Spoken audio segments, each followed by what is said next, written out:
الحمدللہ، مقام انابت کے ساتھ ہی مقام تذکر ہے۔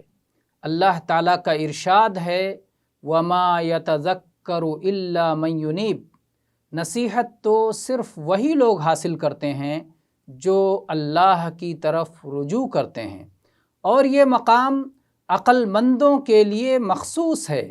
اللہ تعالیٰ کا ارشاد ہے أَفَمَن يَعْلَمُ أَنَّمَا أُنزِلَ إِلَيْكَ مِن رَّبِّكَ الْحَقُّ كَمَنْ هُوَ أَعْمَى إِنَّمَا يَتَذَكَّرُ أُولُو الْأَلْبَابِ، کیا وہ شخص جو یہ علم رکھتا ہو کہ آپ کی طرف آپ کے رب کی جانب سے جو اتارا گیا ہے وہ حق ہے، اس شخص جیسا ہو سکتا ہے جو اندھا ہو؟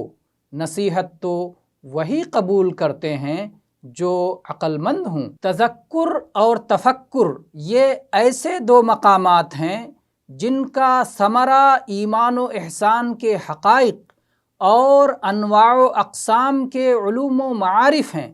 ایک عارف اپنے تفکر سے مقام تذکر تک پہنچتا ہے اور اپنے تذکر سے مقام تفکر پر لوٹتا ہے، یہاں تک کہ اللہ فتاح علیم کی اجازت سے دل پر پڑے ہوئے تالے کھل جاتے ہیں۔